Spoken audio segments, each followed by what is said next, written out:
Hi, this is Dennis with Second Chance Tackle, and today we are going to work on a Penn 320. It's a reel that was just mailed in to me from Herbert, and we're going to take a look at it. He sent a note along with this that said that this was his father's reel, so it's got some sentimental value to it. The reason one of the problems was that the tensioner cap fell off, but it looks like it's back on now. And that we also don't have an anti-reverse, but this one has an anti-reverse. So we'll see what's going on there. He also mailed me the side plate screws. I guess he's, yeah, and I don't guess, he's taking it apart, but we have the side plate screws, so they're missing from here, and he's given me a head start in terms of the repair of that. And we're going to go ahead and get this thing started. We're going to take a look at it. We'll take it apart piece by piece. We'll service it, and we'll put it back together for him. So those are the side plate screws. I use a parts tray to keep all my pieces and parts, and we'll start with that piece there. Since the screws are out already, all we simply need to do is to pull the side plate off. And this is a typical look at the insides of the 320 GTI. It's also very similar to the 310. It has a nice heavy-duty aluminum spool. It has a elongated shaft, which we'll make sure we service. The back end, you can see from here, has the click mechanism. Trying to get a pointer in there. Click mechanism. It has the drive for the level wind feature, and has a ball bearing underneath here. So let's go service this and just put this off to the side for a moment. I'm going to use Real X oil on that ball bearing. I'm going to flood it because it's probably been a while. And I like to take a Phillips head screwdriver to the center of the ball bearing, just spin it a little bit so that the lubrication works into that, and then I'll just put that in my parts tray as well. Okay, so they said that the anti-reverse mechanism doesn't work. The anti-reverse dog is attached with an eye in the screw here. The dog extends out. It has a little clip lever here and a spring. And I noticed as we turn it that the anti-reverse mechanism is working. So that's not the problem to the reel. But the reel wasn't disengaging for free spool. So when you trip this lever and the dog jumps up, that should release the free spool. When you press down, it should be moving the spool gear inside, and that's not happening. So that's why the reel is engaged all the time here. So we're going to we'll take this apart. We'll probably have to reset that. We'll clean up the drags and the like, and we'll get it back to Herbert. So let's take the handle and assembly off first. To do that, it's just a flat-bladed screwdriver to take the little screw out that holds the nut screw in place, or the handle screw in place. This has got the bigger size handle screw. This handle screw does provide some access for oiling. If you just simply poke down on the little thing in the middle there, you can flood it with oil, which you should do. Penn recommends that. But in this case, we're taking the whole thing off anyway. Okay, we're going to remove the star drag adjuster then. We'll take out the ferrule. All of those going in here. Now, I'm taking pieces and parts off quickly. If you are uncomfortable with that, if you don't know the sequences of it, go out to a website. In this case, it was pennparts.com, which is now Mystic Parts. Go print down the schematic. That'll show you the burst diagram for the reel and how to put it back together if you happen to get those all off ahead of schedule. Now, I said this one fell off. It's easy. This is a tensioner, but it has the spring in here. The threads are okay on that. The cap is on okay on this. So my guess is this tensioner cap just came loose, but there's nothing wrong with that. Okay, we're going to take the internals off then. And the first thing you want to do is, since this is a visible spring, let's take that spring off now. Many of you know from the videos on things like the Long Beach reel and that those springs can shoot. This one is a little bit better because it does hook around the outside of the dog here, and it also is visible, so you don't have to worry about where that is. If you pull it off that post there, you can leave it attached to this generally, and you'll be okay. The bridge is held on by 4 screws that are similar to the other Penn reels, so let's go ahead and take those out. And you should have two that are partially threaded that go up top. They go through springs that control the free spool release. So let's get those off. And then we should have two from the bottom. They should be fully threaded. And remember that sequence when you go to put them back in. Here's your third. And then the last one should also be fully threaded. And Penn is, for the most part, Penn has kept their designs very similar. A lot of these parts are interchangeable. A lot of these parts are still available if you need them. And again, I mentioned mysticparts.com. Mysticparts.com is a regional Penn parts distributor, and they can provide you with any of the pieces and parts that you need. So I saw what the problem is right away. The setup on this was reversed. We had this sitting as such, and in that case the free spool release will never compress this. It's a rather simple fix for this one, but we're going to go ahead and show you how to service the whole reel anyway. So let's take these pieces off. There's two springs here that are the yoke springs. Get those out of the way. This is the yoke, called the yoke because it looks very similar to what an oxen would have a yoke on, I guess, or the yoke on an oxen from the good old days. Spool gear. Check that spool gear while we have it out just to make sure it's nice and clean, that all the teeth are okay, that there's none that are chipped or cracked, and that's right. You'll also notice I'm wearing a protective glove on my hand. This one's obviously visible because it's a black glove, but use a glove to keep the contaminants off of you. And this is the jack. And then the reel behind this is fairly clean, and I'm just going to give it a quick wipe down with a paper towel. But there's no accumulation of grease or anything on here to speak of. You can see it's wiped clean, and I think Herbert may have cleaned this as part of what he was doing there. Okay, so this is the side plate. Here's our gear assembly then. It has a bearing in it as well, and it has a drag stack. So let's go to the drag stack. First thing I'm going to do is, because we're going to do a complete service on this, even though the problem that was reported was a problem with the anti-reverse, which turns out it wasn't the case.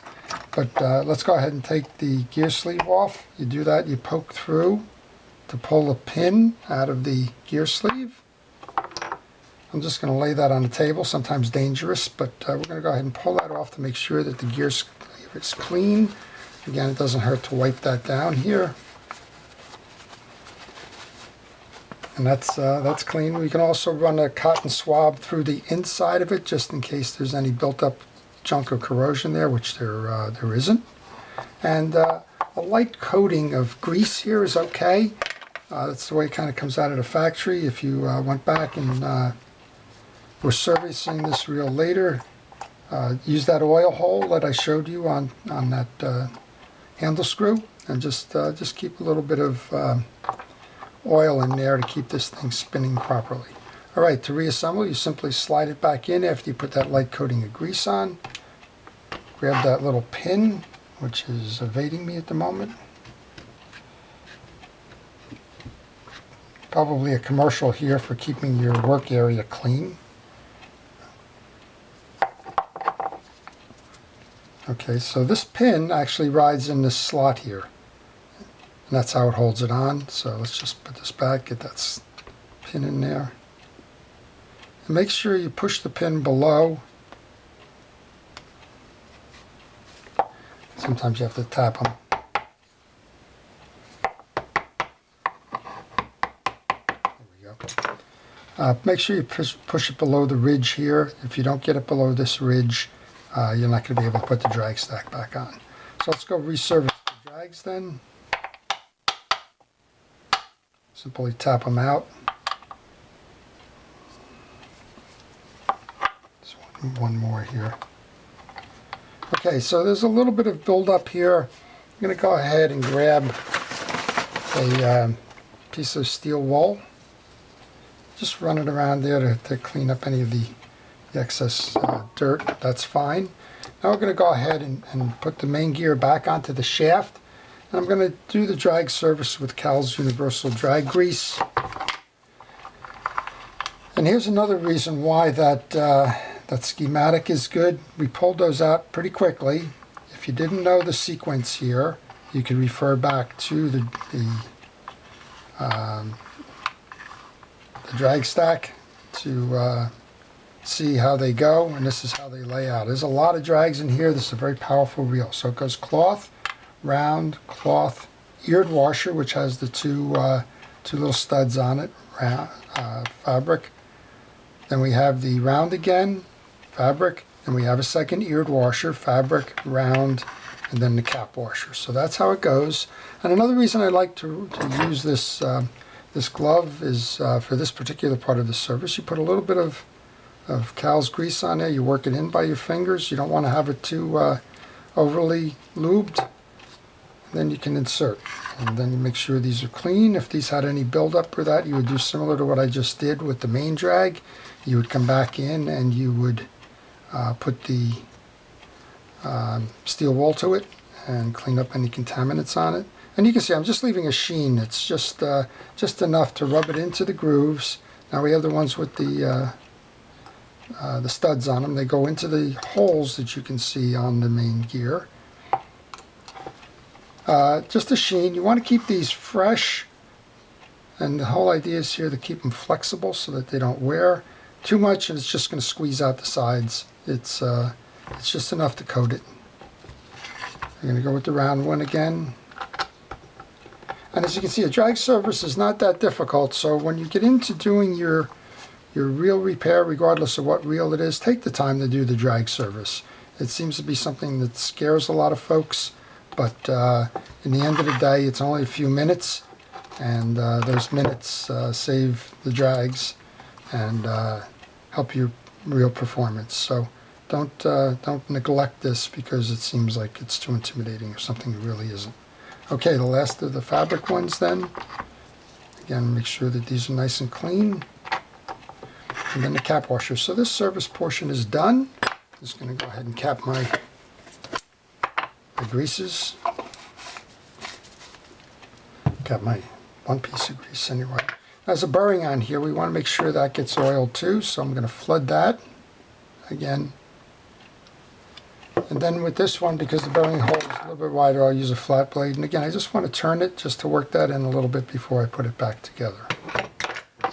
Okay, we're in good condition there. Let's go put the free spool back together the right way. So I can go to my parts tray for that. Here's your free spool. We'll take a little bit of blue grease. This is a Penn Universal, a Penn Precision Reel Grease. You don't need too much. I'm going to put some on the eccentric just to make sure it works properly. You can put a drop of oil behind the eccentric too if you like. No harm, no foul there.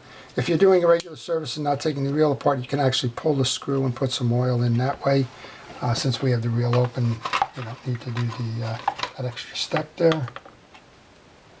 We're going to go grab one of the two springs here. They go in the indentations on each side.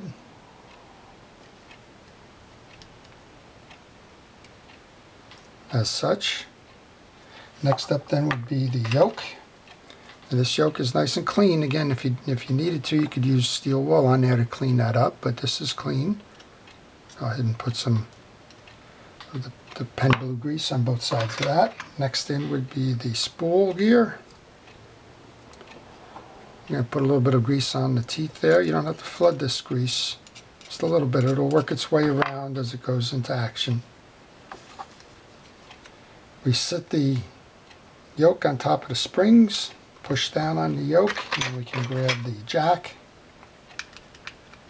There's a larger hole, you want to get that in first, and then slip it over. So that's the proper way to do it. When this reel came in, the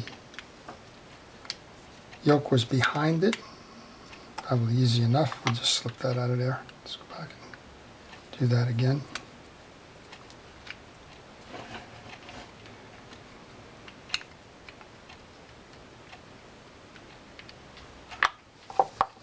Greased it up. I guess I made it too slippery. Alright, let's do this one more time. So you have your two springs that are set into the inserts, recesses, over the top, slip the jack on, set it up. Okay, now for the rest of the assembly then, we're going to push down, we're going to grab the assembly, we're going to move it halfway over. This is very similar to the way you do that with any other Penn reel when you're trying to set the dog. Okay, fully threaded screw through the bottom. And we need the dog assembly. Remember we had that spring on there, we still do. That's a good sign, because if that goes shooting, we're in trouble. I'm going to put the long arm of the dog through, and for now I'm going to leave that spring unattached. And then what we do is we complete the rotation of this. There's two studs that it sits on. You'll see the screw coming through on the bridge. And you just want to give a couple of turns on that. You don't want to tighten it down all the way at this point. You want to make sure that you have all of the screws grabbing before you do that. And then you also want to remember that we had the partially threaded, which went through the springs, and the fully threaded, which went below. You take the partially threaded next. I'm going in an X pattern. So I'm going bottom, top, opposite.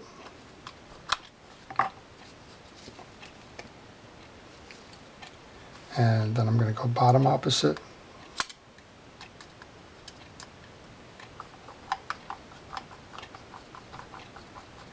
I'm just not grabbing there, but it's always nice. You can turn behind and give it a look.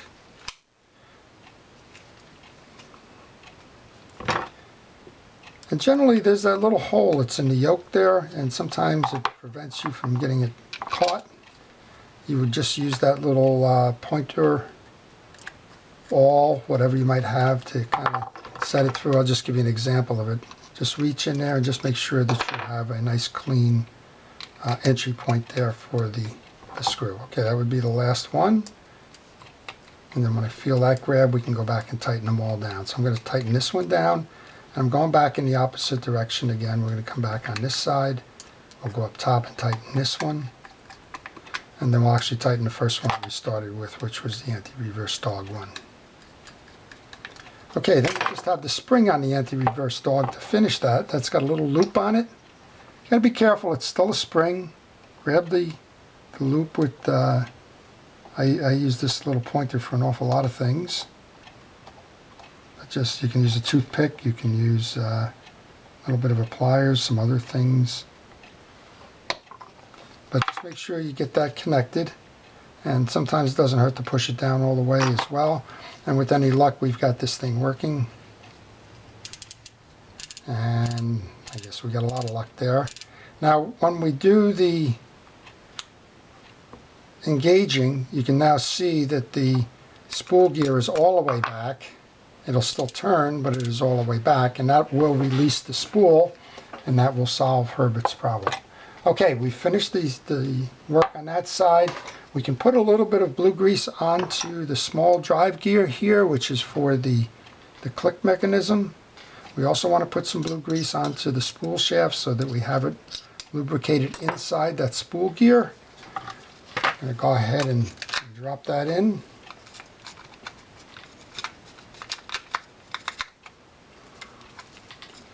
Sometimes it just takes a moment to get that engaged with the teeth.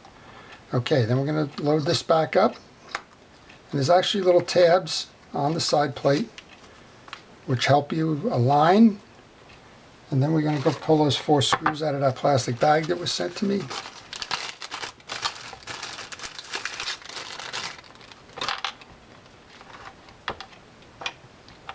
And these go in 4 corners.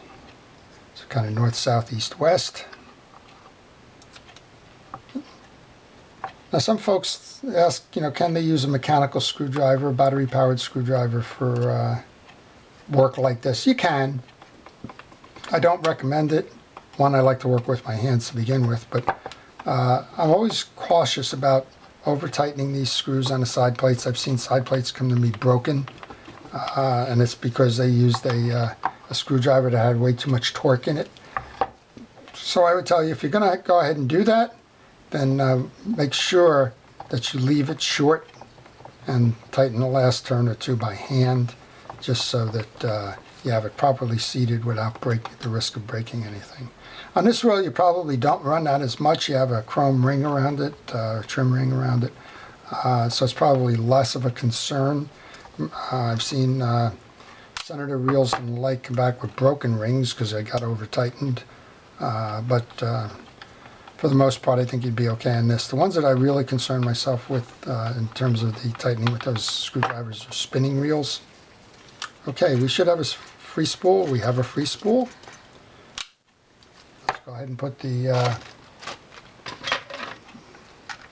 ferrule back in, the star drag adjuster. Now, if we didn't go ahead and do the service by pulling this gear sleeve off, we could put oil in there now, but we've already done that. Put the handle back on. Put the handle nut back on, or screw. I keep calling it a nut, but it's actually a screw.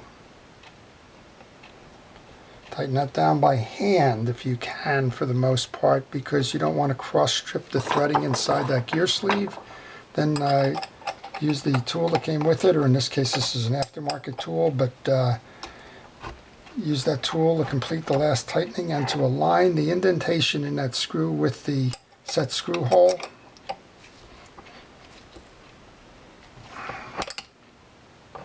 So that it lines up that way and can accommodate the head on the screw. Then the screw goes in.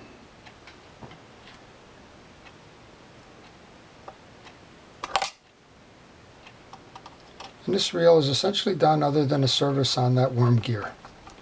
So we're just going to come over here while we're at it. We're going to pull the pawl cap off.